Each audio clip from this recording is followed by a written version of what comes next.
Welcome to the Awake Space Astrology Podcast. I'm Laurie Rivers with you, here to help you with some inspiration to get your aspirations out into the world. And oh my God, it is almost 7 a.m. on Monday, February 12th. Don't think I'm late because I slept in or something. I've literally been up all night making this podcast. So, Spotify for podcasters changed things up. We can't record in segments on their platform anymore. And I had to go in and figure out how to upload files into Rivers. Anyway, it's been a whole deal. I think you're going to enjoy this episode. I brought on Professor Jen of the Awake Space Astrology crew, and Jennifer's been teaching natal chart foundations, and we were discussing how we might be able to use this Mars-Pluto conjunction happening February 13th, 2024. And then I gave the mundane rundown and the predictions for the week. And yeah, they're going to be crunchy. But that's why we gave you strategies on how to use the energy on a personal level first. So you don't put all of your focus into what is happening out in the outer world. Not that you should ignore it, but there is a balance to be struck. And then I had the most lovely guest. I had Leslie Braddock, who is running for House of Representatives, District 12 in Tennessee. And she talks about why we want to look at local politics. I've been talking about that for a long time. Leslie is a really passionate person who's very committed to doing things right and dealing with people from every walk of life and community and making sure all voices are heard and everybody is seen equally. And we talked about why you want to vote local. Even if you don't like what's going on with the president, like nobody's going to blame anybody for not wanting to vote for any of the apparently obvious candidates of the moment. But we do have things we do need to vote for, and they're really, really important. And Leslie talks about some really important things. So hear Leslie out. And if you're in Tennessee and you can help her out as she runs for the seat in District 12, well, you can reach out to her by looking into the information in the show notes. All right. It's a long episode, guys, and you've been waiting for it. If we're driving, drive safely. Keep your hands on 10 and 2. Things are going to be a little crunchy today. If we're folding laundry, that's great. If we're using sharp objects, please be careful. All right, I'm going to have a cup of hot cocoa and go faceplant while you listen to the podcast. Enjoy. There's incredible opportunity with Mars moving into Aquarius, regardless of your placements, regardless of what Pluto in Aquarius is doing in your chart, because there's some ability to kind of, you use the term light the fuse, and I think that's it, lighting the fuse to blow up the blocks. There's a tremendous amount of opportunity available and how would you fill in the blanks with that? If you let go of the old way that you were doing things, old stories that you've been telling yourself. Like Aquarius is, the energy to me is like, how to work within the system and you know why it works and all the reasons why, but then you see a better way. You're like, I'm going to try it this other way. Like, I know that that's not the way people normally do it, but I've been thinking about it and observing, and I really think it's going to work. And you just try it and innovate. And that might be the new way that people do things. You never know. You got to try it. Yeah, and that's the funny thing. People say, oh, it's always been done this way. And if you do just a little teeny tiny bit of research, you're going to find out, actually, it hasn't always been done that way. It used to be done a different way. And then someone tried it a different way, and then, that's a good way. And then it becomes, and then people fight over which way is better. As I had a friend who taught me how to spin yarn. And in any kind of crafting, or you could say artisan work, there's going to be arguments over technique. But she was like the best teacher ever, because she'd be like, is your way working? Is it getting you where you want to go? And I'd be like, Yeah. well, I think so. And then she's like, well, if it's working, it's working. Does it matter? If it's working, does it matter which one you're using? I'd be like, oh, well, now that you put it that way, you know. Yeah, that happens a lot at my work too, because I do like make things with my hands and Mhm, machines, and mhm, everybody has a little bit of a different way they do it. Like we're using the same equipment, but mhm, you know, everybody has the way that they like to set things up, the way that they like to measure things and make the little changes. So mhm. like the principles are the same, but individual Yeah, style. yeah. So it's okay to find your style. I would also add with the Aquarius energy coming to fore, we're really looking at working together with others, not isolating, working in tandem, supporting one another in both their individual uniqueness, but kind of, again, using the network that we have. And so that's something you really want. You want to leverage your social connections or work on making some. We don't have time right now to kind of isolate ourselves. And I don't mean like if obviously don't get, don't put yourself at risk if physically. Um, but we can still interact online. We can still connect with other people with shared interests and support one another, because kind of turning into an island is not going to get us very far with the Aquarius energy. And we might even see changing dynamics in our personal relationships or our communities, or our personal and professional networks as Mars meets up with Pluto. There should be some great organizational drama around us for those of you in like corporate environments or professional networking groups, things like that. But that it's all leading to something better. It's leading to a transformational experience. And so often all we'll do is see, oh, this stressful thing is happening. And stressful could be a sad thing. It could be a scary thing. It could be a difficult thing. It could be an exciting thing and still cause stress. And we focus on that immediate moment or on that instead of where can this take me?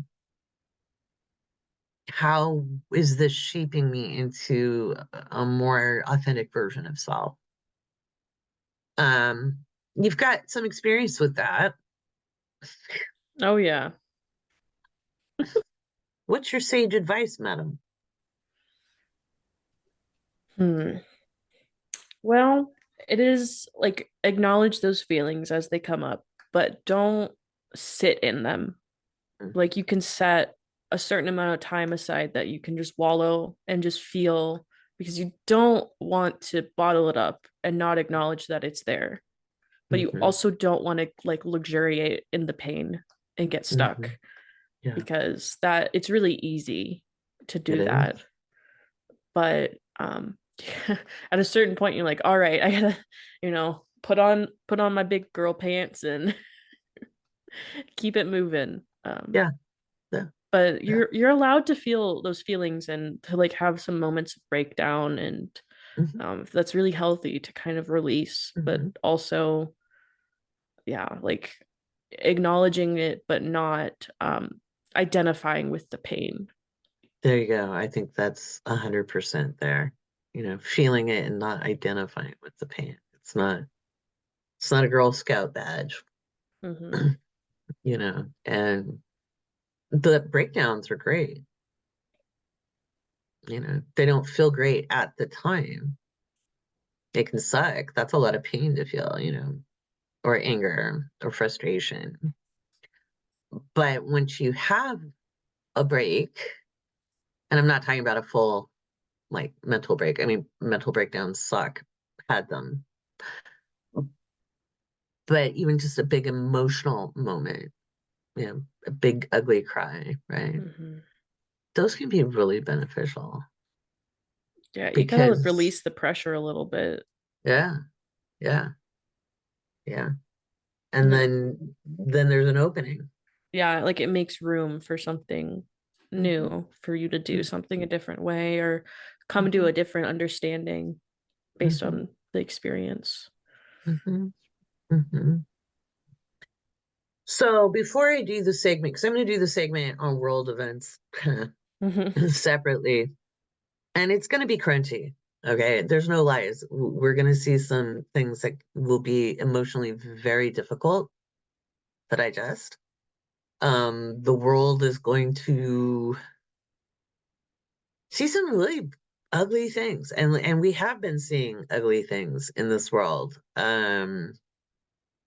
In a multitude of levels. And some of that is these things have actually always existed. And for a lot of people, it's their first awareness of them. Um, and I think we segued into this pretty good, talking about feeling the feelings, but not luxuriating, not owning that, because it kind of takes us out of action. And with Mars moving into the sign that rules humanity, it's time to take humanitarian action. It's time to take collective action. It's time to organize. It's time to be involved. And maybe you can't be involved about the big things. You might have that calling. But even on the local level, we have Leslie Braddock, who is running for House of Representative in District 12 of Tennessee later in the podcast, talking about local politics and how to be involved, what she's doing, what other people are doing in Tennessee running for office. Very inspiring interview. But when you see stuff in the news, Jen, and I think I'm speaking cautiously because it's easy to sound like, oh, don't think about these big bad things out in the world, and that is never my intention. Yeah. But how would you describe this energy coming up with the difference between what you've already got a fair guess of what I'll be talking about in the next segment. Hmm. Um, the difference between mundane and natal, like describe how that energy would work differently, this energy impacting the wider world, the world that's kind of bigger than us, versus how these moving celestial bodies seem to impact us on a personal level, which is the natal. Yeah, so when I think about this, I really go back to like the way that astrology started was like the mundane stuff, and it was, impacting heads of state, like people that were power brokers, and like Mm-hmm. just general energy of like probably what they're dealing with, what's going on with them. But applying it to your natal chart is a much newer practice because a lot of common people didn't have access to it, either access to astrologers or to even just their birth data to be able to pull a chart for themselves. Um, it Like is it didn't is even know their birthday. Like yeah. forget knowing what time you were born. People didn't know what day they were born. Yeah, Yeah. they're like, oh, you're born during the like summer or like the rainy season. But yeah, it's much different when we're talking about everyday people versus like people that have power like over countries or stuff. Like it's going to be impacting you a little bit different in your personal life. Very different, actually. Yeah. Yeah. That's It's why I like you always have, yeah, you have agency to respond to Mhm. these things. You have a little less agency as like a government or like a head of state. Like there's more factors than just you making decisions. Mhm. Yeah. So on the personal level, if I say something's crunchy in the outer world, you could still have a good day. You could have breakthroughs when Mars hits into Aquarius and is conjunct Pluto. Um, the 13th for everybody. You could feel compelled to take action, and that could be in a very inspired way. You may have had this idea for a while that's been incubating, and then all of a sudden you're like, that's it, I'm doing it. Nothing can stop me now. And people who are maybe a little less self-aware might be pretty feisty that day. And Yeah, like self-awareness maybe is, don't start yeah. fights on the road with people. Like Mhm. give people a wide berth if they're like driving kind of crazy. Like you just Yeah. don't start stuff. Yeah, don't start stuff. Don't get into internet fights. It doesn't matter how wrong the other person is. There could be a lot of doxing that day. There could be, and again, so you only get to use your agency when you're self-aware. And everybody has agency.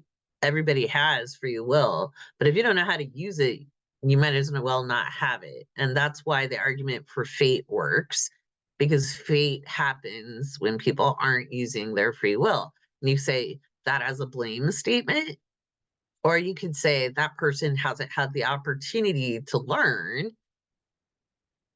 that they have free will that they can operate under too. So, and there's a variety of reasons for that, and sometimes it is willful. Sometimes people choose that they're going to only operate in one particular gear instead of switching gears and choosing to take a different route. So you always have the ability to make another decision than the one you think you have to make. So, like, that person may be angry. I have to tell them off. You really don't have to.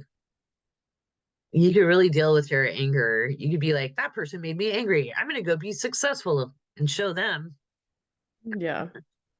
instead of luxuriating in the anger and the feeling of being, impotent in the moment, not being able to fix something. And again, in the face of some of the stuff I think we're going to see in World Defense, it will be easy to feel your impotence, your inability to take action, your inability to fix it. You can't make it better. Okay. In that moment,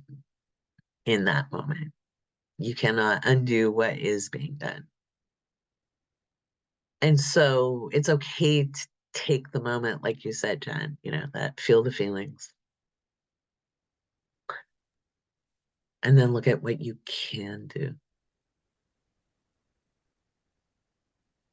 I think it's really important.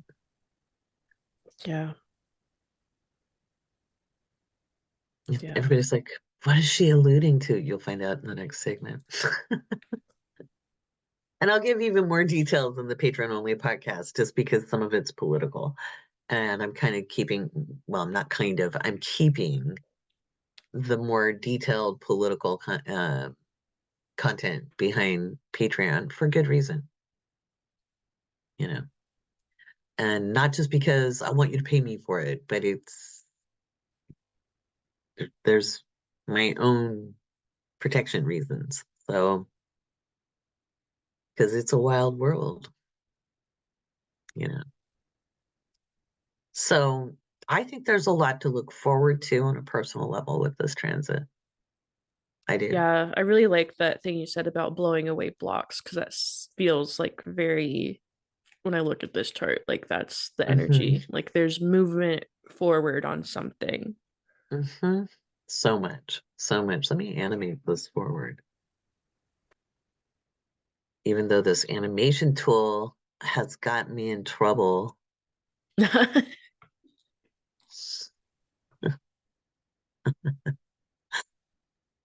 yeah, so as we move it forward, tick, tick, tick, tick, tick, tick, tick. Almost there, almost there. Ooh. February 12th at 2:34 p.m. Pacific time. Something interesting. There might be some like breaking news coming out around that.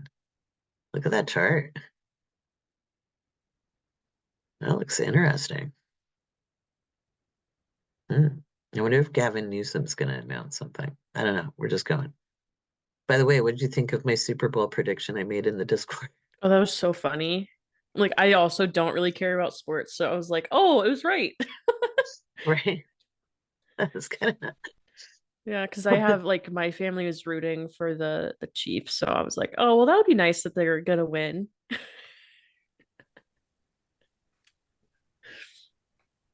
There we go. So, just for our listeners, so patrons will know if you go to current events and you scroll up because there's obviously that's a very active thread in Discord. But my boyfriend last night or yesterday afternoon asked me, like, he was like Kansas City or the 49ers. And I was like, I don't know. I haven't looked at the astrology. He's like, look at it. I was like, okay. By the way, he's the least likely to be into astrology, but I've saved him money and I've made him money. So with my predictions. So he's like, okay, tell me what. And so I quickly went and found the Kansas City Chiefs chart and the 49ers charts. And I did like a 2-minute glance at the charts. And I was like, I think the Kansas City Chiefs have a surprise win. I mean, they've got good luck and bad luck, but their luck is better than the other teams. I think there's too many injuries on the other team, or they get a lot of penalties or something, or there's fumbles, or something goes wrong for the other team. And he's like, okay, $20 on that. I'm like, cool, whatever floats your boat, man. And so I posted it because it was a prediction. I posted it in the Discord. And then I decided to check later. I was like on TikTok and one of the play-by-play games was there. And I saw them kick the tying field goal and I started laughing and I was like, well, there it goes. They're probably gonna win it last minute. That was funny. So I'm 2-2 on my Super Bowl prediction. Or two, yeah, two. I'm 2 out of 2 is what I am. I don't like sports. Don't ask me to predict it. Like I purposely didn't do predictions about it, but Yeah. he had Like I $20 to bet, so I was gonna help him win you're some like, money. oh well, it's a loved one. Not right. Well, he bets against his sons. so, so they're all grown. So I was like, I helped dad win. Have the astrologer on his side. That's Right. funny. Oh God. Sorry, I'm chuckling because I'm thinking he's older than me and I'm older than dirt, but he actually asked his 80-something-year-old mother what time he was born. So I could do his chart. I still think that's funny. But anyway, so I'm avoiding the Mars conjunct Pluto because I have to do the mundane prediction. Oh, I know. Yeah. There's a monster at the end of this book. Don't turn the page. Pew, pew.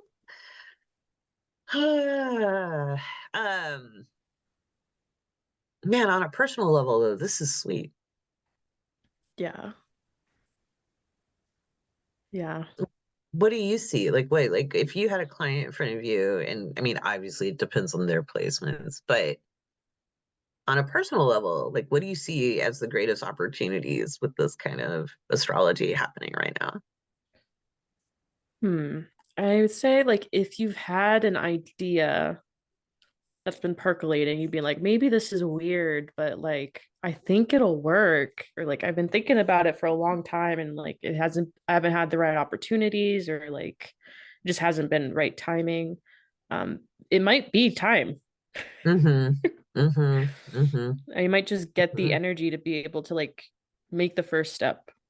Like the way will be Mm-hmm. cleared. Like it Yeah. might be maybe be like a little surprising or something that changes suddenly and you're like, okay, Mm-hmm. well now I have time for this. Mm-hmm. And it can be messy too. There might be stuff that's messy around the road opening. Don't focus on the mess, focus on the Hmm. open road. Yeah, I've had that happen a lot. Like just things falling away. That's like the Pluto Mm-hmm. stuff. It's like you get the stuff is stripped away, and that don't focus on the pain of that being like, okay, well, you can, feel your feelings about it, but then also be like, okay, what can I put there now that there is room, instead of filling it up with just like regret or loss. You can really move something forward. Yeah. It's the don't cry over spilt milk. And you can cry over the spilt milk, but you can clean it up too. You're like, oh no, I broke my favorite mug. I'm like, well, now I can find a new favorite mug. And maybe be really cool and funky and better than the old one. Absolutely. Absolutely. Well, it's kind of like the book, Healing the Money Wound, using astrology, TM. It was just going to be a workbook, just a regular old fill in the blank based off the class I taught. And then while I was working on it last fall, I got an epiphany. I think people can expect epiphanies as well with this Mars-Pluto conjunction, like ideas that you cannot share. You just be like, whoa, it's time I have to do this, right? But I got this epiphany and I am so chuffed. I'm excited about what I wrote. And yeah, it took me longer, and those poor people had to wait. They got the first readable draft the other day. Even that's really good. Yeah, I need to get feedback on it, but oh my gosh, it's so good. I'm really, really excited for this to be available, because I think it's so useful. Yeah. And that happened, and I was frustrated because I was like, damn it, I need to get that workbook done. If you have a sudden shift, it's okay. It doesn't make you flaky, and bless everybody who waited. I mean, I did have people reach out over time going, did I miss something? I'm like, no, hold on, I'm still writing. And everybody was so supportive. And that's that Aquarian energy. People were so supportive of it. And so if you don't feel like you have so if people kind of drift out or drift in, or there's a change in your friends groups, listeners, the right people will show up. There are supporters. And I think a lot of times we've been trained to believe like, this person has to support me, and it doesn't matter if these other people support me. No, take the support where you get it. Stop trying to get blood out of a turnip. Take it where it shows up. Yeah, you can't make people see you.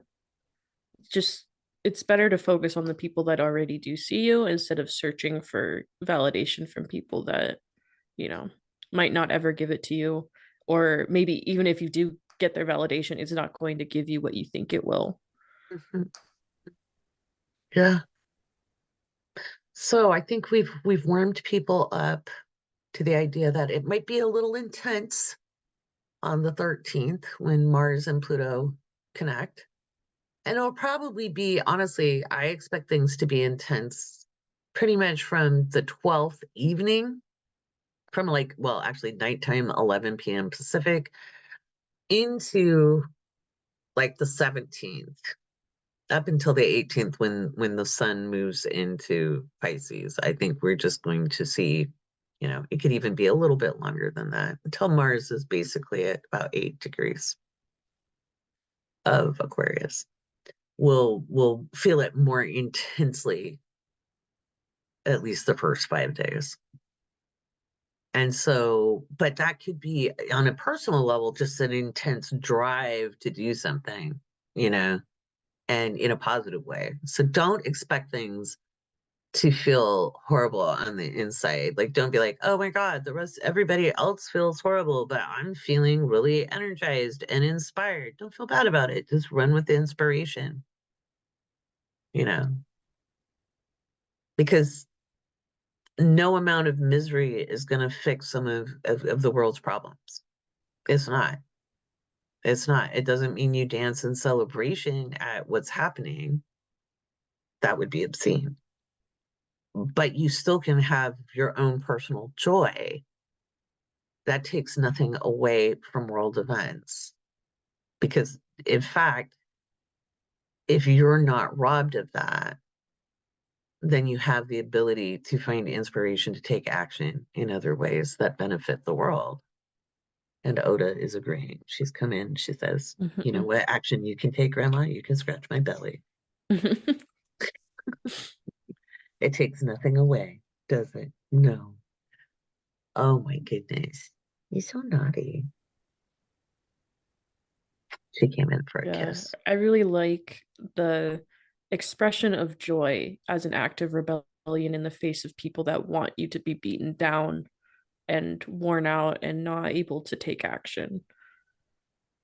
That's how we refuel ourselves to be able to move forward, is by giving ourselves those small joys and interacting with people that are, similar, was it like-hearted. I love that. Like-hearted people. Yeah, exactly. Yeah, we don't have to be like-minded. We don't need a hive mind. We don't have to use the same vernacular or all agree exactly on the same thing. But if we come from the heart, that's where the good stuff is. So if you can make some collective joy with people that are in your life, that carries us forward. Absolutely. Alrighty. Are you ready to do some Q&A? Oh yeah. Oh yeah. All right. We'll go and record the Q&A. You guys will hear Jen at the end of the episode as well. We're also going to do patron Q&A. So you get to hear Jen this week. Aren't you lucky, people?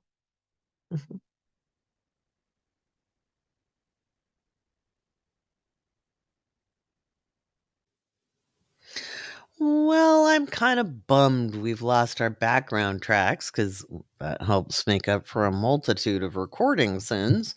So I can't say, well, you heard the music because we don't have that music anymore. But hey, we're just gonna roll with the changes because that's all we can do, and that's really symbolic of the Mars and Pluto energy this week. We're gonna have change whether we like it or not. So let's take a look at who our latest patrons are. We've got Becca, Katie, Cindy, MK, Ominous Roses. Love that username.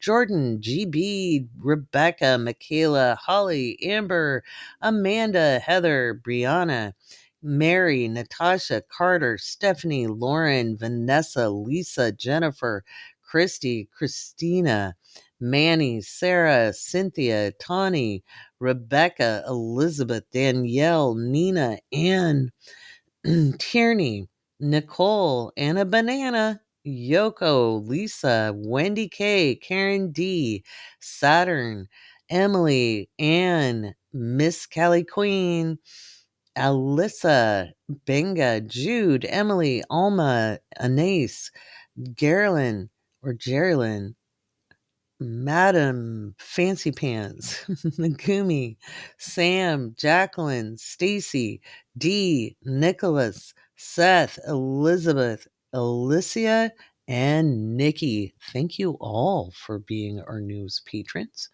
Without you, there is no me. Thank you so much. Um, yeah. So it's gonna be interesting. I know I haven't gotten any crunch reports done. Partly it's been crunchy in my department. So I've just the transits I'm personally going through. It's been a lot. There's been just a lot. We're getting settled though. You'd think I'd be settled by now. I am not settled. There's a lot of flux happening. A lot of flux in the time space continuum. But I will be getting out your patron discounts for the month. I'm looking at doing Healing the Money Wound again because we have the first readable draft done of the book, and that's only coming with the class. And it's powerful. It is a powerful resource. I'm very, very proud of it.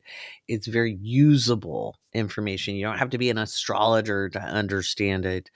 And I'll be getting out some information to patrons about that. I'm not going to open it as much to the wider world, but patrons will get their special slots.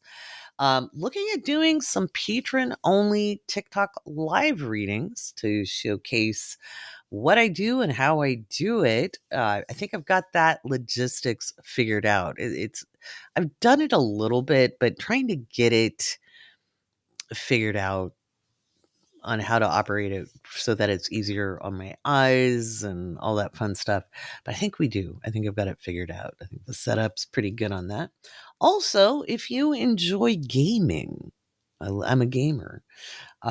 We've been playing around with with the Lego version of Fortnite. It's a little bit like Minecraft, and it's kind of fun.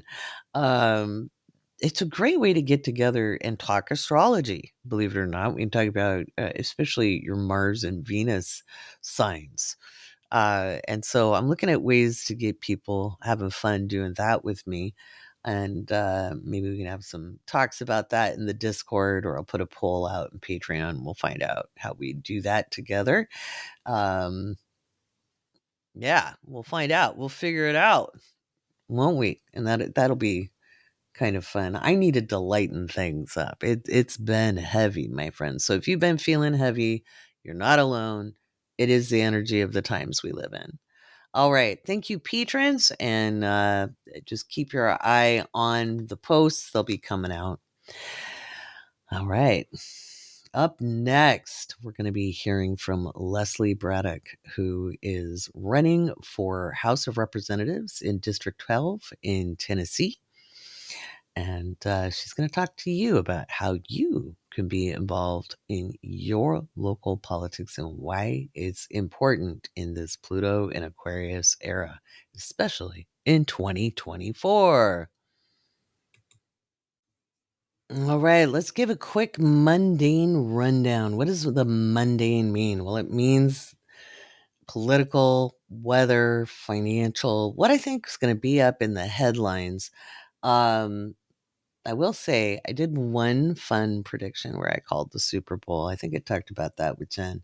My boyfriend was asking me because he always gets together with his sons, and his other family members who enjoy sports, and he puts down a 20 or something on it. He's like, which one? And I'm like, I don't know. I've been paying attention.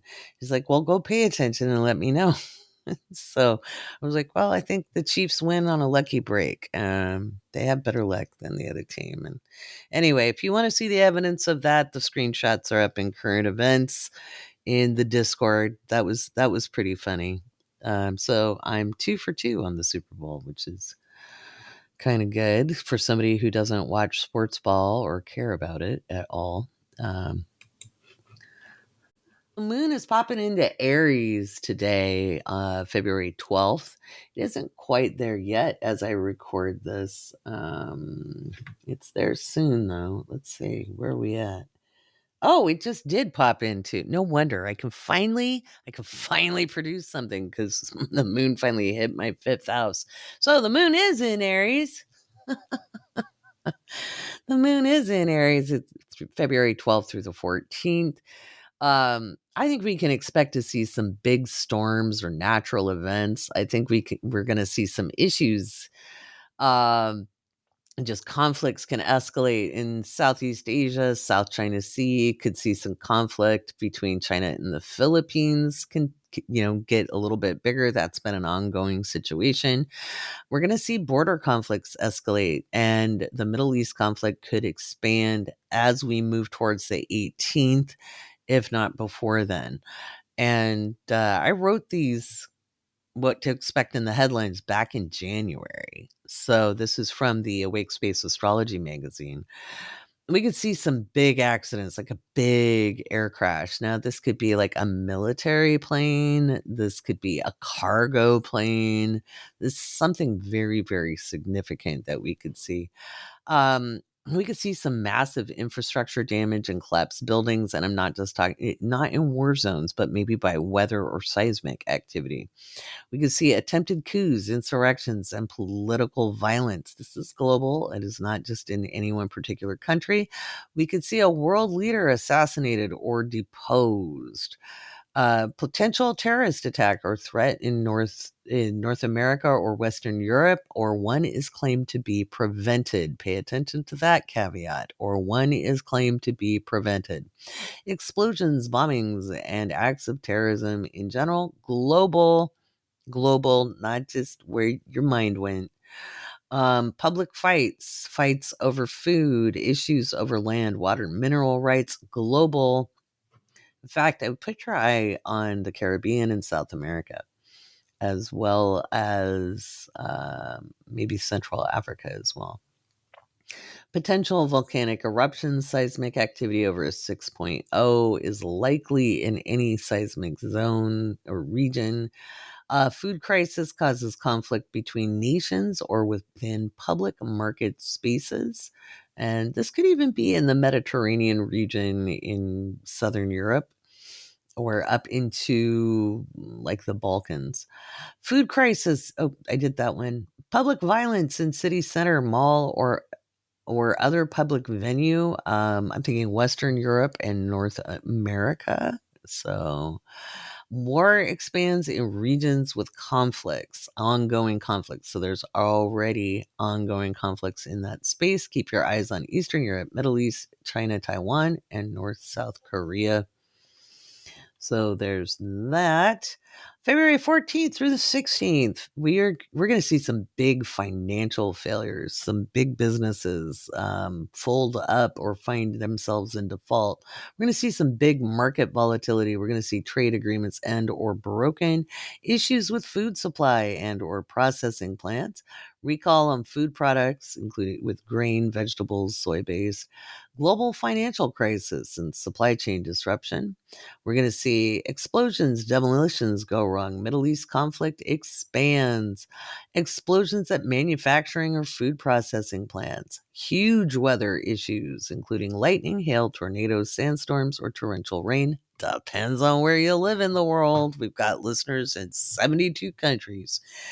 Just because it's not happening on your doorstep doesn't mean it's not going on in the world. Commercial real estate will plunge over the next, especially in the next 6 weeks, but we're going to hear about it this week. Potential large-scale earthquake of 6.5 offshore, likely in the Pacific Rim.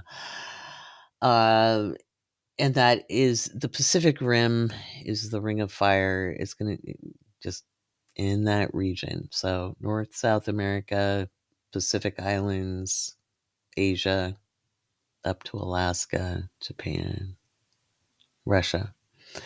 Chemical spill could be potential. That could be oil and gas as well, but I'm thinking more like a chemical plant. Communications failures, breaks in self-service and large network outages, cybersecurity breaches, data breaches, DNS server attacks, malware, and ransomware are in the headlines. Trump gets some bad news that over the next, between the 14th and the 16th, probably more towards the 16th. Big erosion events, and that could be landslides, mudslides, etc. Potential volcanic activity increase in active areas. So think of, Iceland, but also we could see some new volcanic activity. We could see satellite failures, crashes, issues with spacecrafts or space stations or rockets.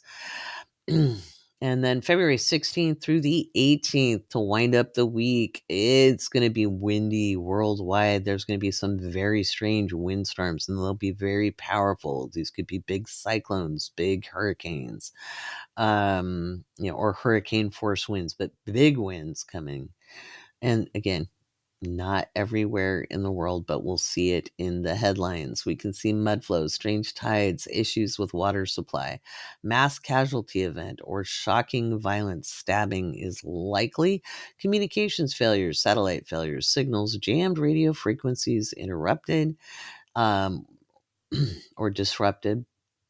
issues with power plants, potential radiation leaks and chemical spills. And here's the deal with that we may hear about it in the headlines that day, but it might be for something that happened 6 months ago. It may not be something new.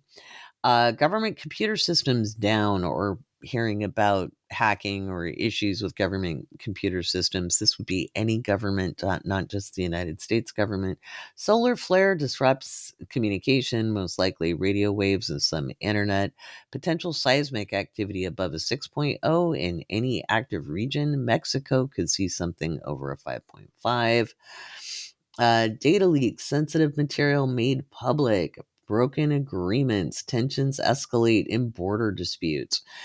That could be like between India and Pakistan, China, in maybe Azerbaijan and Armenia, the Balkans. So it's not just the ones you immediately gravitate to. Keep your eye out for other stuff. We can see terrorist attacks, bombings, political violence. I see that more in Western Europe, and it may not be what you think, so keep your eye out for that. We can see conflict expanding in the Middle East still, and I do expect it to continue escalating throughout the week. And again, I wrote these in January. U.S. discusses draft. Public anti-war protests increase. Could see air traffic issues, helicopter accident, and other kinds of crashes, planes, trains, car pileups. Trucking probably as well anytime this week. Potential school shooting, and the transits are very much global. Just remember that. Even if it's not happening where you live, it could be happening around the world. So there's that. Remember, it's in the headlines. It doesn't mean it necessarily happened that day, but these are things that I think we're going to see happening around the world. What else have we got going on with this? Let's talk about Biden a little bit. And I may have talked about Biden with Jen. I don't remember at this point. I've recorded this podcast 60 million times. But I do believe Biden's going to have a health crisis. I think with Mars and Pluto squaring off with his moon, it's just inevitable. I've been expecting that. I've been calling health crisis after health crisis. I think he's been having ongoing health crisis. His cognitive function has not been great. And so, he's talking about, and it's easy to misplace words. It is, as people get older.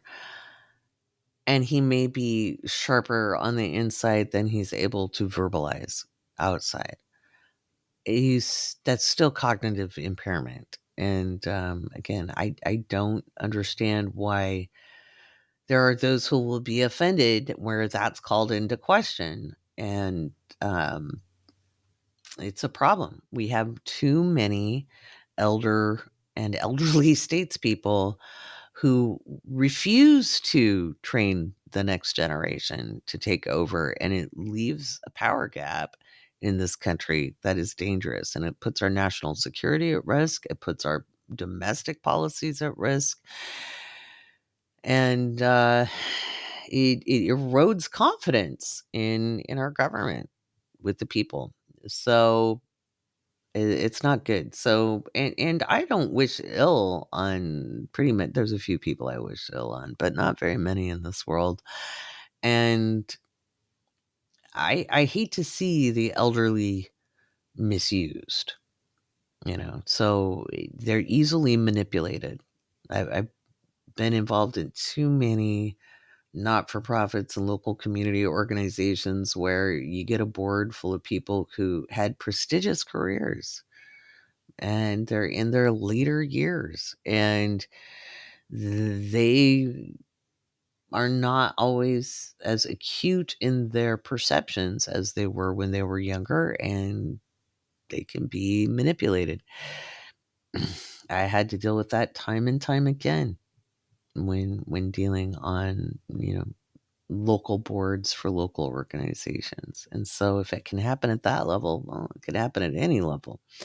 So it is a concern, but he may also have a public fall. Like this may not be like a health crisis as in he has a stroke or something, although I think he's probably having issues in that department.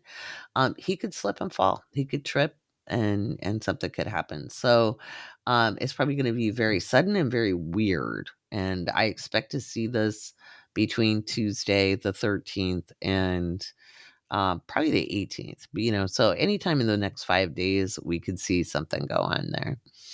And like I said, I'm not even convinced he's the candidate for president. I do see the Democrats winning the election. Kind of. It's very murky, guys. It's very odd. But it's very litigious as well, like a lot of legal stuff going on with that. But whether it's Biden, it could be, but it's not crystal clear. It's not like 2016 was crystal clear. It was. There was a populist who was going to win. This, all I see is the incumbent party that holds the highest power in the land, the executive branch, retains power. That is what I see. Okay. And Matilda, the real medium Matilda on TikTok, who is my real friend, she sees something very, very similar from a psychic perspective. So there we go.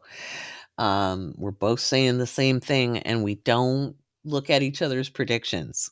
We scroll past on TikTok really fast. We're like, no, I don't want to hear your prediction. So there's that. All right, I think we're gonna end this with some patron Q&A. I miss my jazzy music, so I'll have to edit these podcast episodes a little bit differently from now on so I get my jazzy music. So sad about that. That was one of my favorite parts about well, it was Spotify for podcasters, but before that it was anchor.fm. But that's okay. We'll adjust. We'll make do. But I do miss the jazzy music.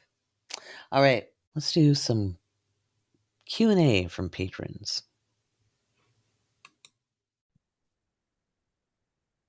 All right, everybody. I have a special treat. I have Leslie Braddock, who is running for the Tennessee House of Representatives in District 12. Welcome, Leslie. Thank you. I am so honored and delighted to be here. Thank you for having me. I am excited. I love hearing people decide to run for office. Now, you're not a career politician, are you? No, actually, if you had asked me 5 years ago, even if I would ever consider running for office, I would have looked at you like you had horns in your head. No way. No way. So, what made you think about doing it? It is very difficult for me to sit back and feel like a victim to someone else's action. Mhm. I took it upon myself to step forward and run for office because there are so many laws being passed right now and so many unjust bills being thrown around, especially in our state, Mhm. that hurt people. Mhm. There's a slate of hate, they call it, against the Mhm. LGBTQ community that's come out. They're looking to take away medical access for trans people, which I don't Mhm. think they realize that the hormone therapy also includes um, hormone therapy for middle-aged women and Mm. testosterone for men as they get older. Mhm. That's a conversation they don't have. They just shut it down. It's Mhm. really a lack of understanding. There's the Covenant shooting that happened in Nashville. Those mothers Yeah. went up last year to protest at the Capitol to ask for Yeah. basic red flag laws so their Yeah. kids can be safe in school. And they got Mhm. shut down. They literally Mhm. were physically removed from the speaking room. And Mhm. when our voices are not being heard, then Mhm. we have to get louder, and that's why. Absolutely. Yeah. Yeah. Yeah. Good for you. Yeah. Oh, it's a crazy world, and it's easy to become deflated, and people will often say, well, I'm just not going to vote. And regardless of what state people are in, if they have the privilege of showing up to the polls with limited, you know, disenfranchisement, what is your message to them? It's an obligation, not an option to vote. And the reason I say that is you can look at other countries around the world who have oppressive governments, who, especially women, are not allowed to have a voice. Mm-hmm. We have ancestors that fought for this right through suffrage in the early 1900s. We are given a gift to be able to have our voices heard through the ballot. And if we don't use that, then we're really missing out. And we're allowing the other voices that we may not necessarily agree with to have more power. Mm-hmm. So we have to speak up. Yeah. My great grandma was one of those suffragettes. Oh, that's awesome. My grandmother, I did not have the privilege of knowing that great grandmother, but my grandmother absolutely loved her mother-in-law. And I was raised on the stories of her 5'0" frame with the only thing that got her above 5 feet was the ostrich feathers and in the hat. And she'd carry an axe because people don't realize it wasn't just a march. No, it was violent. It was violent. And I agree with you. We have to show up and we have to participate. And so voting is the least of it. How else can people take action besides hitting the streets and protesting, because that can get shut down? What else can people do, Leslie? Oh, there's so much. There's so much. The obvious things, you can donate to campaigns of individuals that you support. That's huge because it's expensive to run a campaign, and a lot of people are apprehensive or afraid to put themselves out there because of the financial commitment.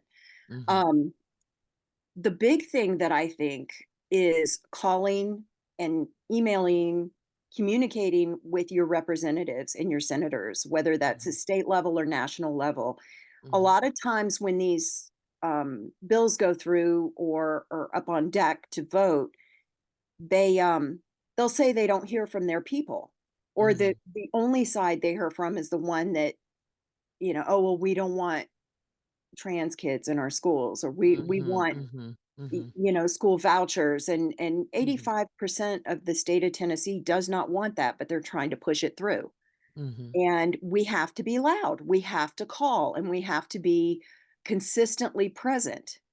And here in Tennessee, there are groups that do bus rides back and forth to Nashville from all over the state every week while the Senate and Congress up there is in session, because we need to have our voices heard. Absolutely. And there's so much going on that we have to stand up and speak. The other thing is, if you find a candidate that you really like or support their ideas, ask them what you can do to help get them in office.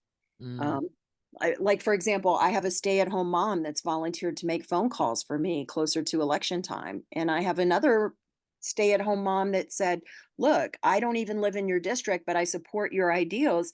Let me canvass with you. And she's going to take time to walk around and go house to house with me.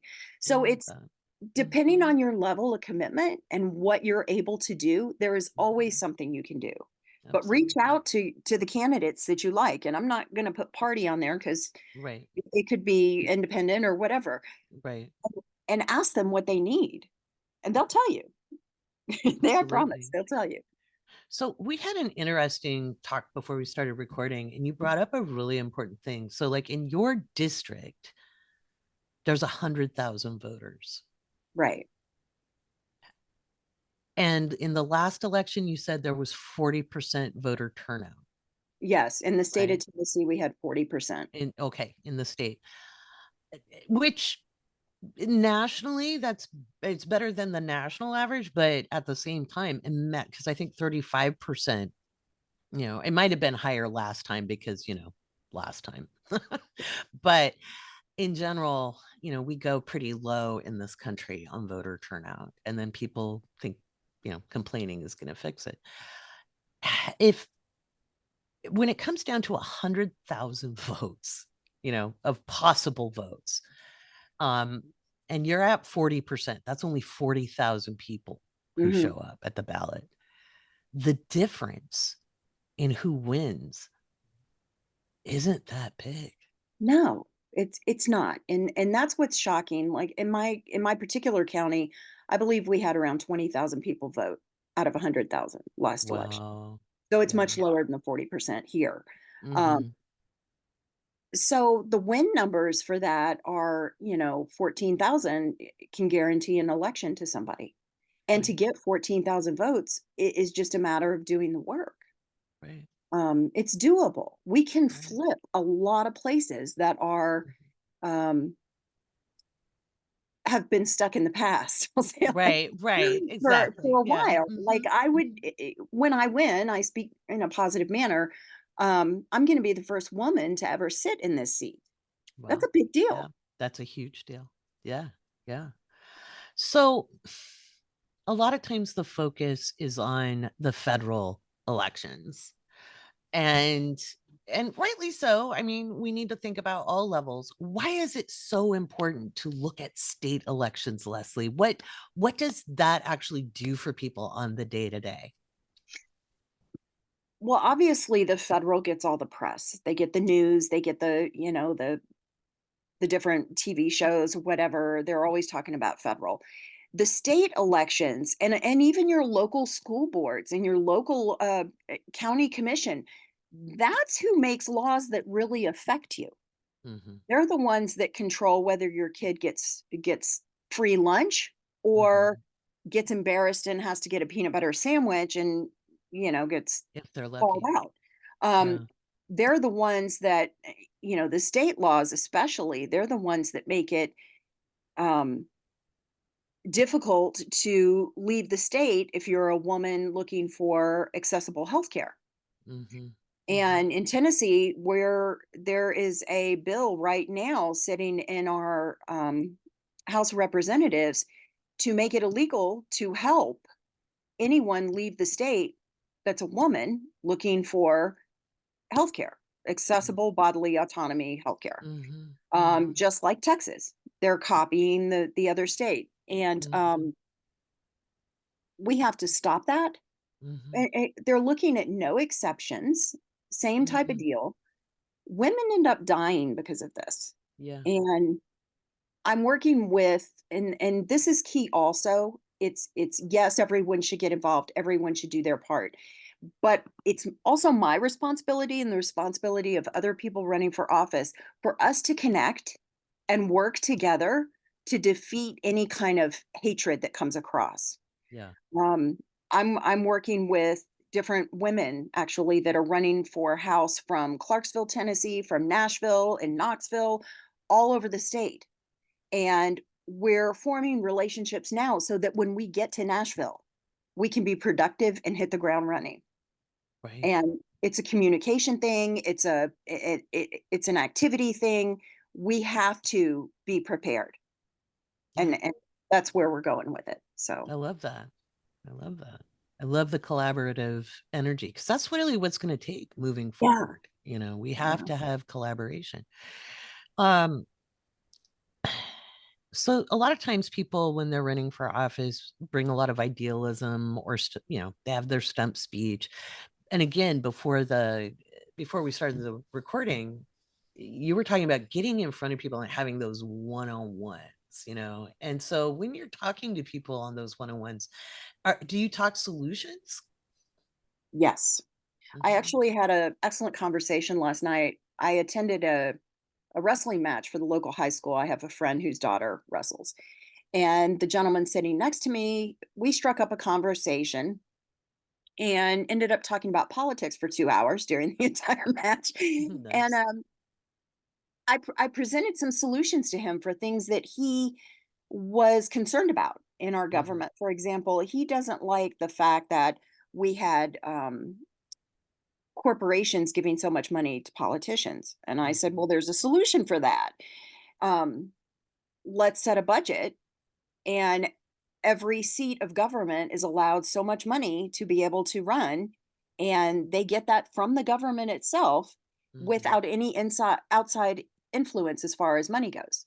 Mm-hmm. That's an idea. It's something. Mm-hmm. When you have problems that are going on, you have to come up with solutions. You can't Right. just sit back and say, well, that person is the reason the economy is bad, or Right. you're unemployed because we have so many people coming through the border. Right. That's not the case. No, I it's not. mean, especially here, we have looking for work signs in every window in my county, pretty much. Mm-hmm. We don't have enough employees. We have a 98% occupancy rate with housing crisis, Mm-hmm. and people can't find places to live. We Mm-hmm. have 200 children that are homeless living in hotels right now, and the county commission doesn't want to talk about it because we're a tourist area and that makes us look bad.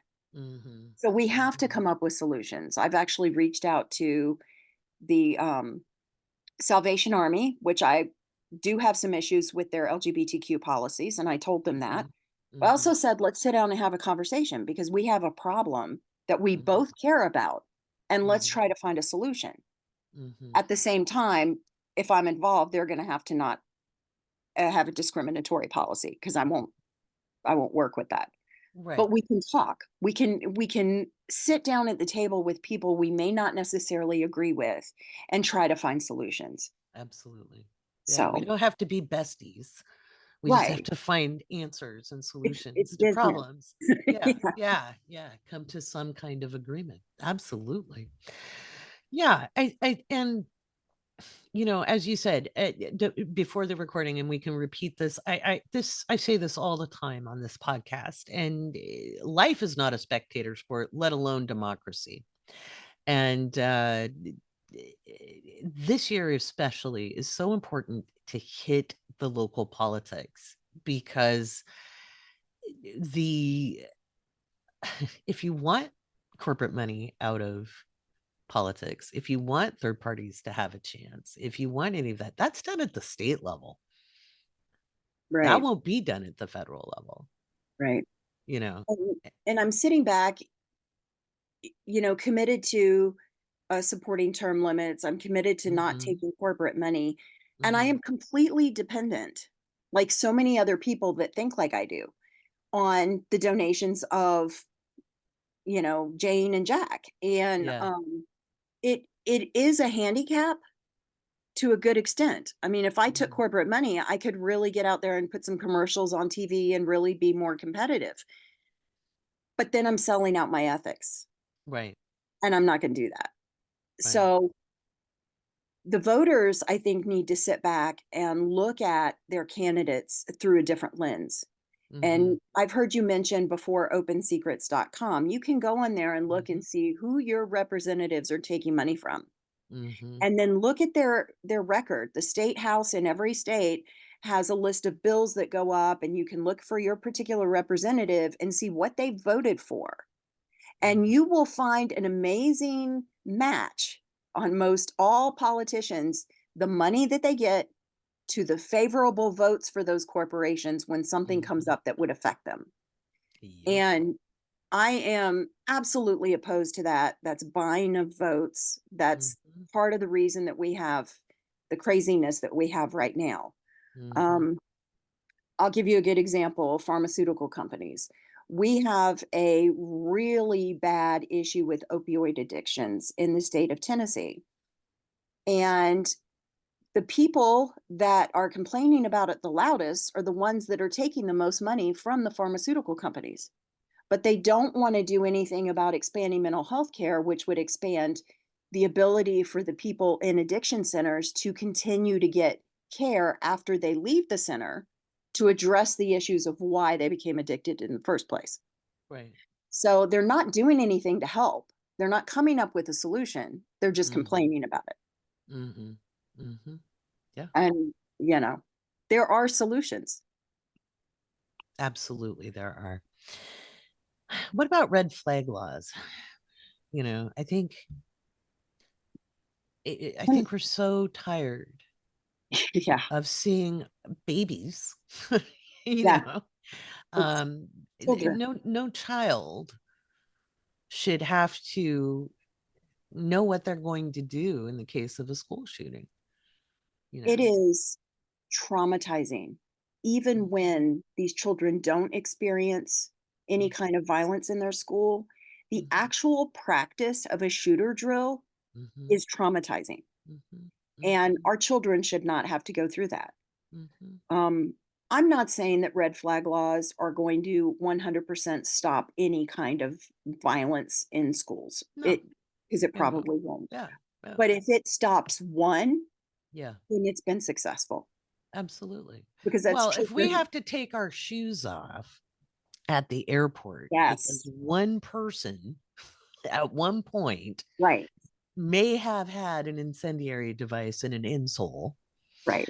which they didn't, but And and we still have to take our shoes off to prevent something in the air.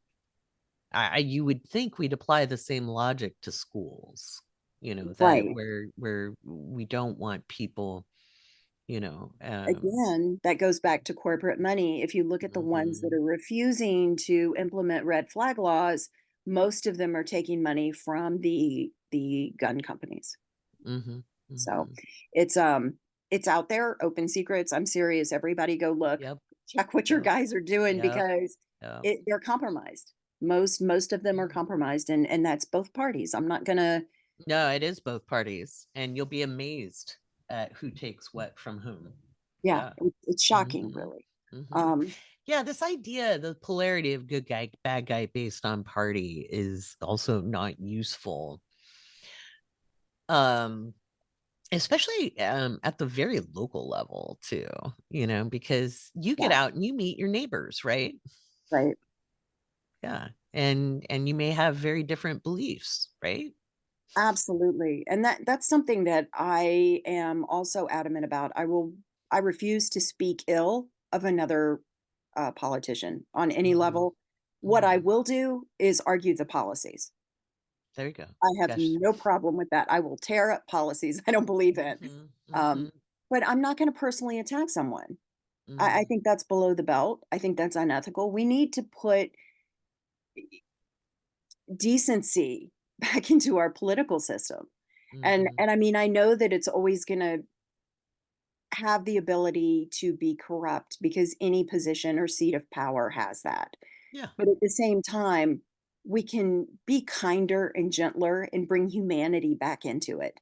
Hmm. Because Hmm. what it essentially is when I get elected, I'm going to be representing the people in my district. Hmm. I am their voice. I Hmm. am accountable and responsible to them. If I Hmm. am not listening to them, then I should not be in this position. Yeah. Yeah. And that's a big deal for me because how many times do we go up and ask our politicians for specific things and Hmm. they don't want to talk about it. They Yeah. don't want to hear about it. Or for example, the speaker of the House in Tennessee said this year that they're not even going to address red flag laws. They're not even going to talk about it. He's not allowing any bill on the floor this year to talk about it. Right. I mean, Just seems like taxation without representation when it gets to that point. right, And right. Yeah. And they have a super majority right now. So they're shutting down the voices Mhm. of literally 45% of the state. Right, right. And how is that So, okay? yeah, it's not okay. Right. So that 45% of the state has an obligation to show up because you can tip the balance. You're not just because you're 45 and not 55% Right. doesn't mean you can't make an impact. What are three, like as we wind this up, what are three really easy things people can do this week to participate in the system, even if they're not voting in a primary? There's so many. So it's going to be difficult to narrow down, Mhm. but one of the things is, again, research i- who's running for office. Okay. And some people haven't announced yet. We're still a little early on the bandwagon, but research, look at their websites, look at what their Twitter account is or their Facebook account says and follow them and support them, retweet the things that you agree with and send them messages, go to their events, listen to what they have to say, amplify their voices to your friends, have conversations about that. Mhm.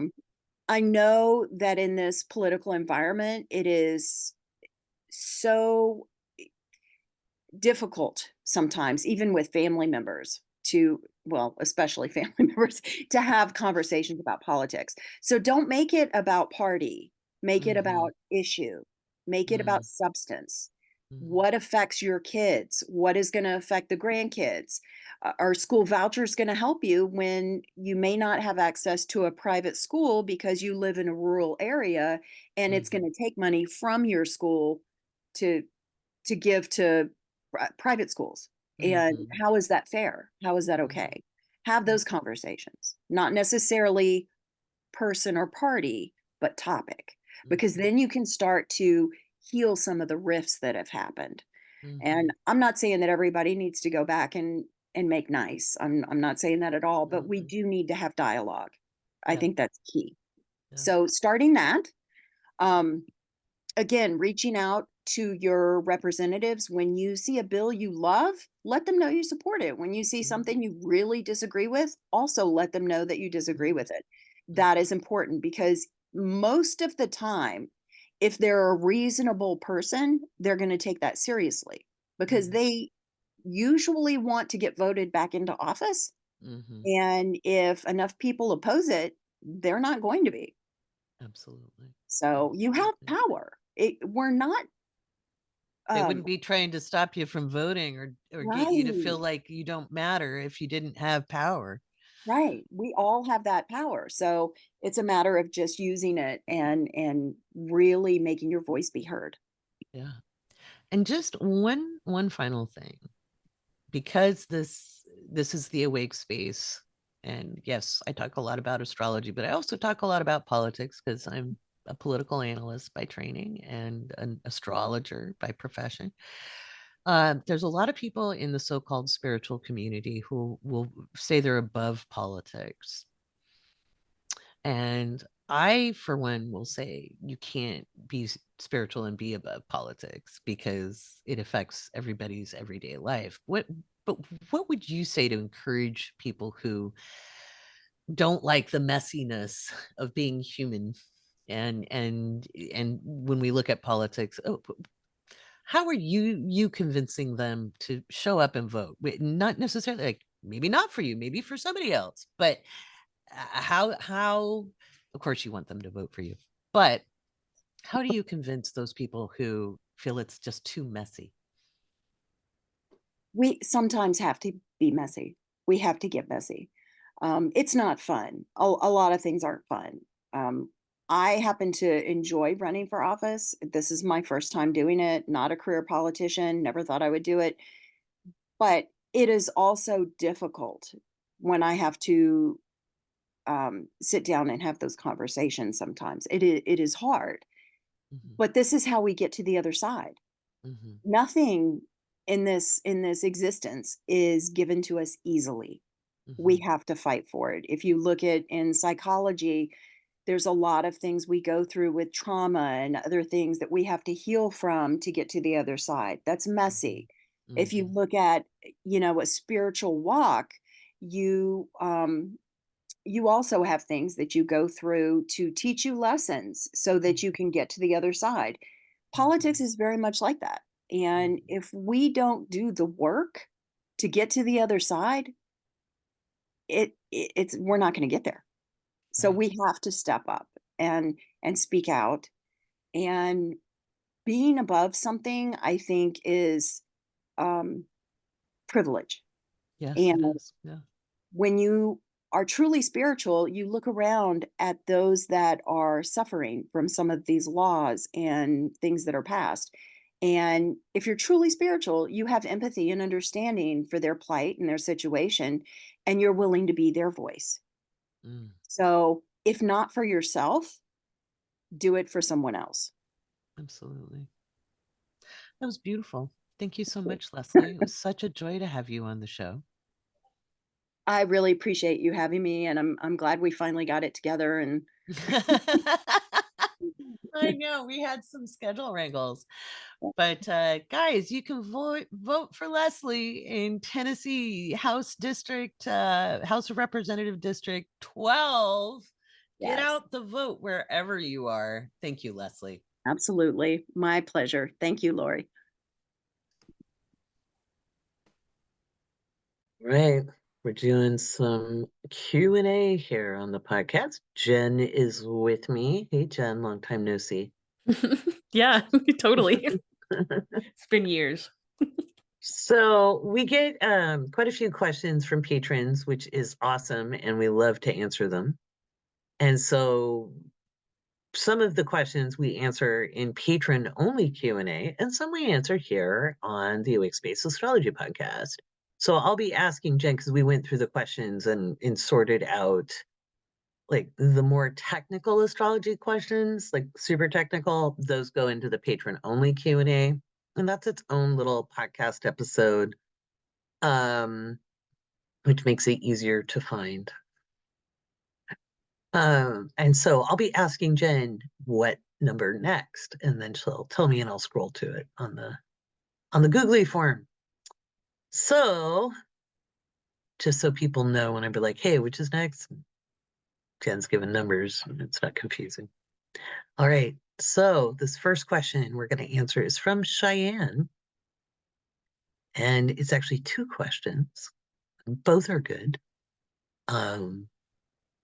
So do you ever meet people with particular placements and you just know you both aren't going to get along?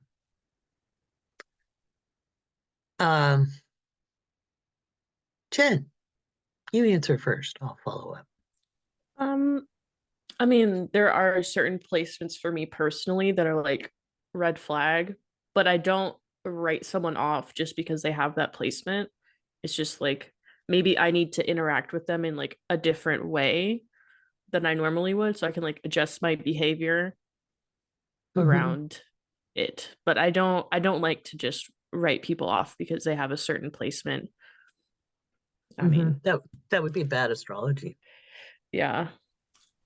Yeah, I mean, everybody, it's a spectrum of energy, and someone can be, you know, just because you've had experience with one placement of someone being like kind of an asshole, doesn't mean that everybody that has that placement is an asshole or expressing in the asshole way. Right. And we all can be that asshole. So in our own expressions. So, and we might be to one person and not to another. So we might be that person's lesson. Right? I have been.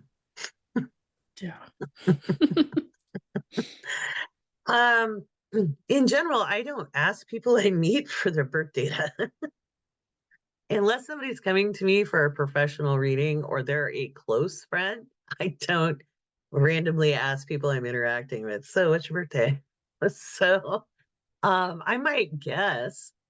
And if I'm really like, if there's some kind of like frustration level or something, I'll be like, yeah, I was born the day the men walked on the moon. What day were you born? You know, and just to confirm a thought.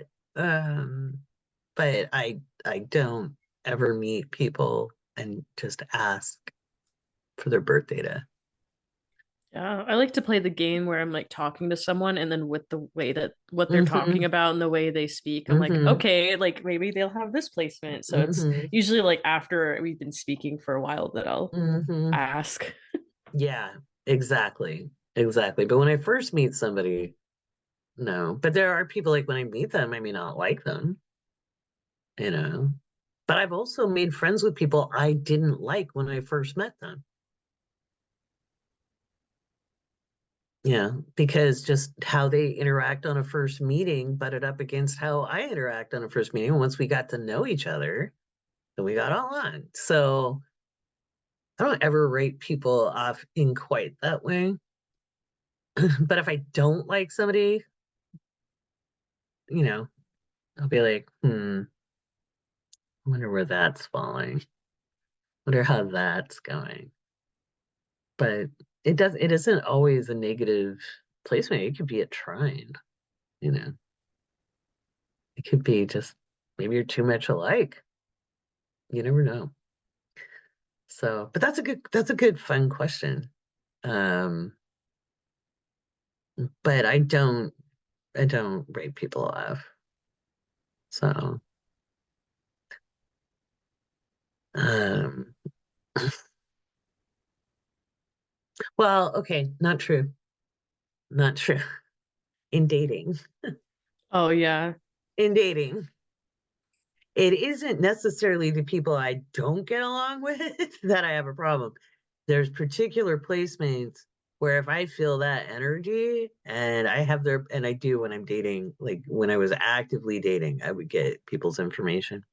Sometimes I flew blind just for fun, but in general, I would get the information just because bad history with dating.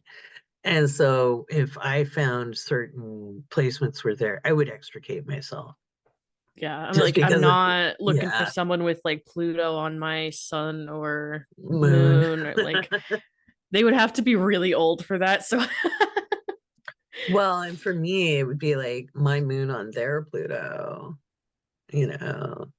There was one guy, and oh my goodness. And I'm not that much older than him, but it was obsessive. And I could feel it. And I'm not an obsessive person. And I was like, Mhm. oh, this is creepy. I am pulling out now. This is not good. I cried for Yeah. 2 days. Yeah. It's I usually only like knew what him. I knew him for a week. A Yeah. week. Yeah, Yeah, I've it gotten was that. crazy. I'm like Yeah. been dating someone. I'm like, I don't like who I am with Mm-hmm. this, with their Mm-hmm. energy. I'm like, it's nothing against them usually. Like they're Mm-hmm. lovely people, but it's just like I Mm-hmm. can't, like there's this underlying anxiety that I don't want. Mm-hmm. Mm-hmm. Yeah, there was something there. Yeah. Yeah. Yeah. Uh-huh. Yeah. Yeah. That was my big one, was that moon conjunct Pluto. Because there was a lot of chemistry. But it was just like, no, no, no, no, no, no, no. I don't know why I'm obsessed, but that's not cool. Hmm. So, mm-mm. So yeah. And it had nothing to do with them. It had everything to do with me. So yeah. I was like, I don't want to be that creepy stalker. That's crazy. So that's not who I am. So if you ever wondered, that could be it. The second question really excites me because these are like some of my favorite types of readings to do, is business readings for teams and things like that. So, which are custom, by the way. If I do a reading for teams, it's nothing, you have to get a hold of me to book me for that. But do you think it can be helpful for businesses to look at coworker team compatibility with astrology? Yeah, absolutely. You make sure people are in the right positions, that they're at their most, not just productive, but where they're most satisfied. Because when people are happy, they're going to be 10 times better at what you need them to do. And then who to have working with whom, you know. Because when you force people to work together that may get along, but they don't necessarily operate well together, and then it's not fair to anybody. It's not fair to the team. It's not fair to the individuals. It's not fair to the company. And I'm talking specifically, like, I think it'd be great for corporations, but I don't think corporations in general care. But I do think they may say they care, but smaller businesses, locally owned businesses, you know, they should care, you know. So yeah, and I've done team readings. I really love those. It seems like doing that in everyday workplaces could actually be very helpful, a helpful tool for building a good team. Absolutely. Absolutely. Is exceptionally good. Very productive, very lucrative for that team too, because you just are able to look at the dynamics and work with the energy instead of against it. Like if you have somebody who's really autonomous, trying to force them into group activities, it's probably just going to build resentment. whereas they may contribute to the group in a different way that's even more meaningful, and you're not going to drive off somebody who they may like everybody, but throwing them into a bonding moment may not be useful for anybody. So take care of your introverts. They're valuable. Likewise, kind of forcing your introverts to be quiet and not interacting with others isn't gonna be good for them either. And there's lots of ways to work with that energy, but those are I love doing those types of reading. Anything that helps people thrive, Jen's getting close to being able to do that stuff. We're going to be starting on consultation, but only for patrons. So get ready for an announcement, patrons. That's going to be exciting. The astrologers. We figured out how to do it without dumping them into the deep end. Appreciate that. It's a lot. I got thrown into the deep end as a beginning astrologer, professional astrologer, and it's not fun. Go back one. Oh, I'm going back one? Yeah. No, this back one. Backwards. Oh, backwards. Sorry. This one. Oh, yes. It's Alyssa. Alyssa. I'm not editing this. It's not happening. I'm too tired. The moon is conjunct Neptune. Deal with it, folks. We're recording, well, at 12:11 a.m. right now. So, anyway, on Monday, because I taught all day on Sunday. Alyssa is asking, what's the dynamic between opposite signs? How are they similar and different? I recall you had referred to them as mirrors. Can you expand on that? Jen, run with it. Have fun with that question.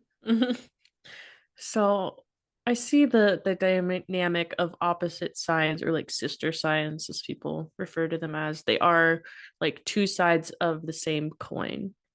So you take like the Aries Libra opposition. Aries very, independent, willful, and then Libra being like wanting to be with partnership and work together. Like it's similar themes, but different sides of the spectrum.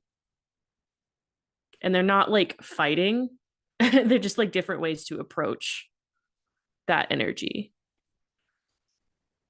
So there's like, I like the thing you say, there's not Astro Fight Club. They're like, right. Yeah, it's not Astro Fight Club.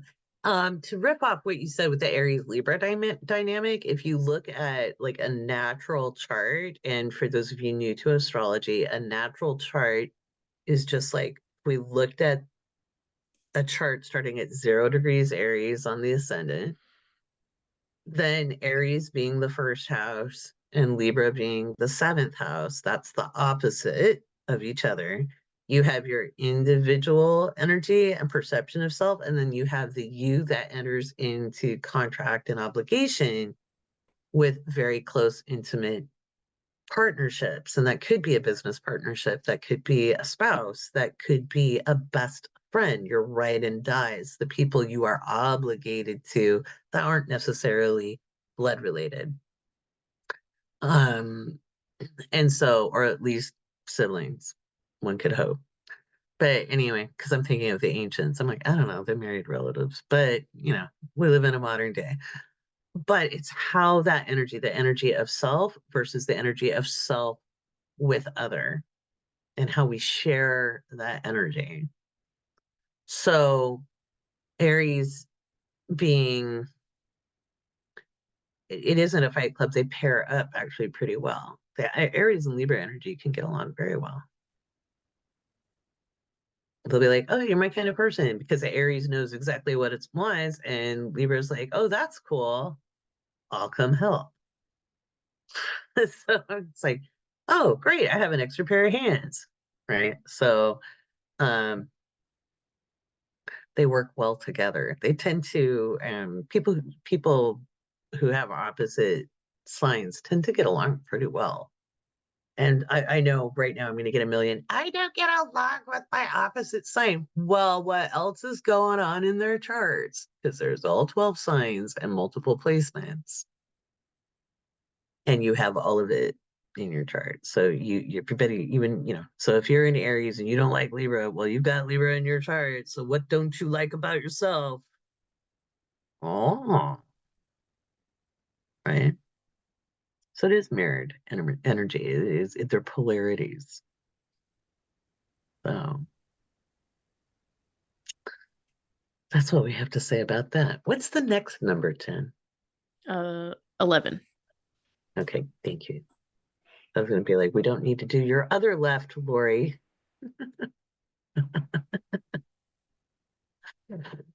Yes. Oh, wait. That was 13, right? Yeah. Go and remove it. Yeah, if I don't remove them, I forget by next week. Okay.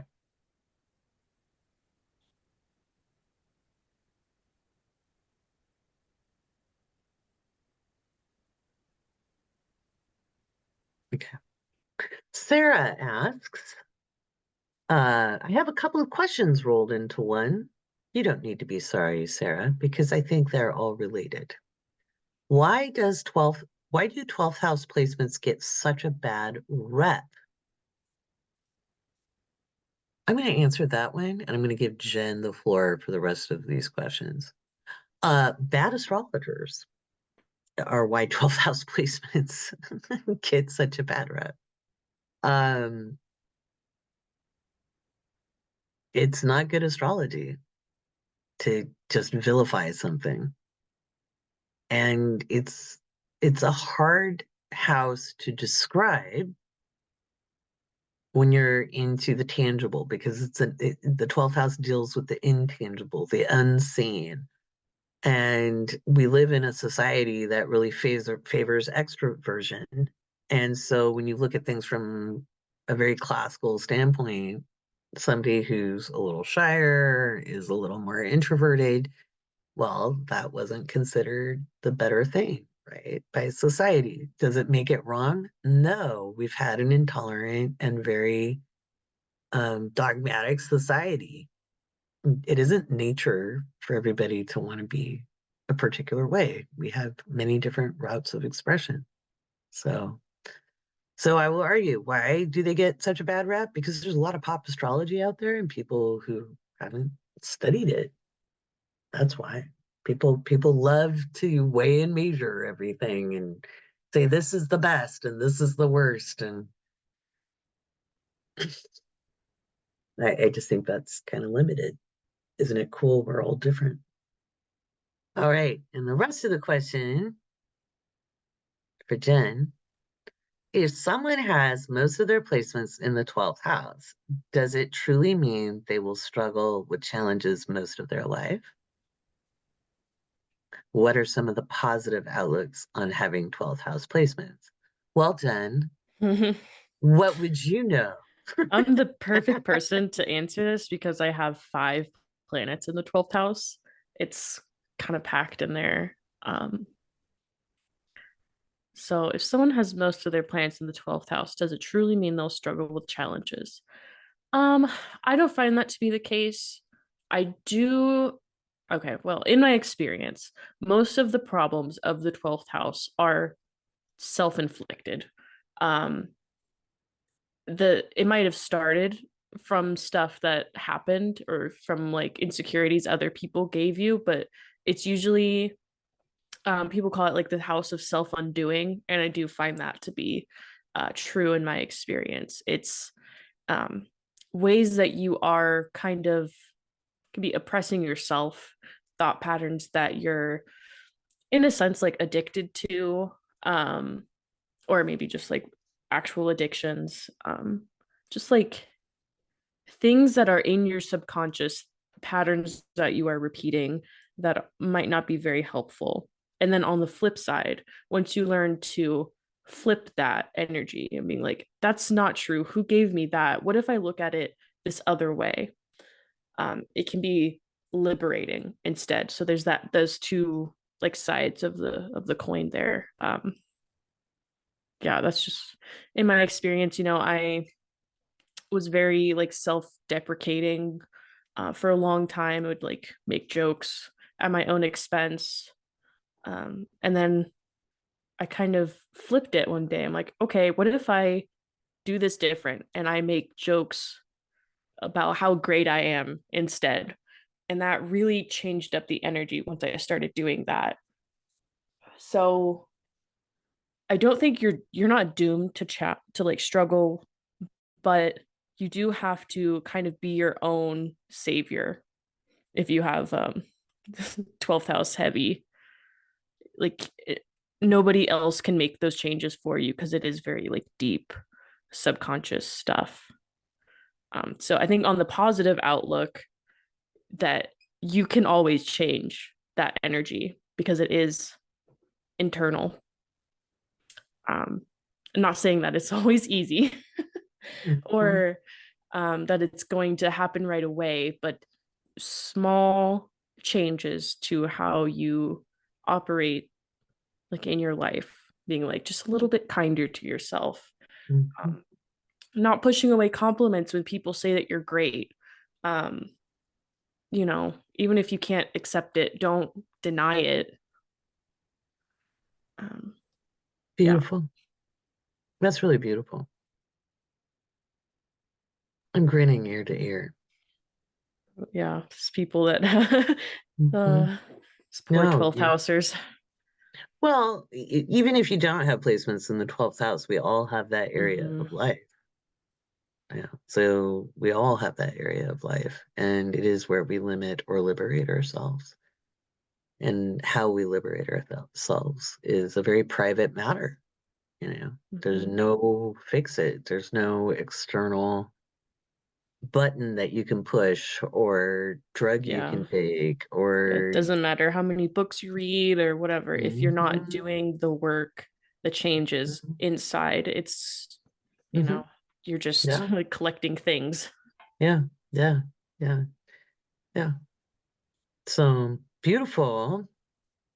Again, grinning ear to ear, because as you're speaking, I'm like, my God, listen to the confidence in that knowledge. I think back to a year ago,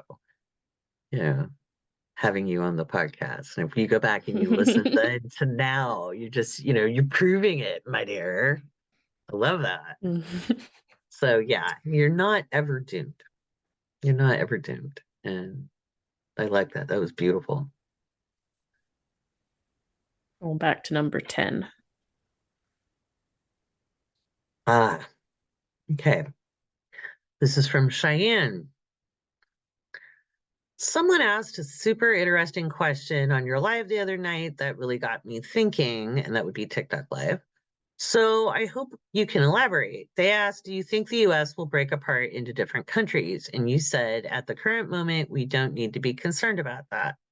I understand that currently we have bigger fish to fry, but in the distant future, do you think that it could be a possibility?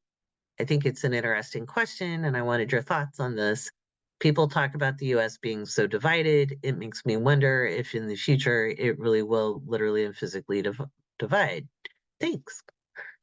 Well, you're welcome. My answer is the United States has actually ideologically always been divided. We've never truly been united, not even during World War II.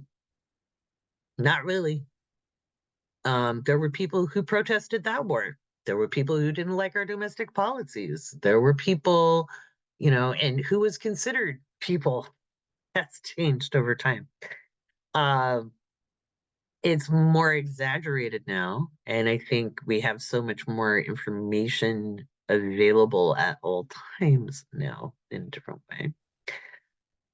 Some of my old TikTok videos, I talked about the Pluto return of the United States, and I do not consider the US Sibley chart to be the foundational chart for the United States, which that's the 1776 chart. because that was a declaration of independence and we declared ourselves independent, but we had not won that war. There was no guarantee we were going to beat the crown at all. And so it was a long war. And so I kind of look at the Constitution's chart. I look at the Constitution's chart, and we're a few years out from that Pluto return. And that's significant. The Pluto return of the United States, in my opinion, actually happens in 2033 at the return for the US Constitution. That's when we were officially an actual country and we use constitutions. And in fact, if I was making predictions for France, I'd use the latest constitution. That's the governing document for the country. So when we're doing astrology for businesses and countries, we need the formal legal formation. So again, I am not a fan of the Sibley chart at all. So the Sibley chart just marks when we looked at the Pluto placement there, we would then say that 2020, 2021 were the return of the revolution chart, what caused the impetus to be a country. And so would we break apart? Well, funny enough, I'm not sure we entirely break apart. We may reshape, we may reform. There might be economic blocks, there might be reforms to the Constitution. Again, I'm going to say we have bigger fish to fry, and that we need to put our focus on local elections. I think that's just really, really important, to pay attention to where you live, your community, make sure your area is okay. Because the more of us who are taking care of our own backyard, and I mean truly taking care of our literally our own backyard, and networking with other people in their backyards, the more we're going to find security in a very much ever-changing landscape.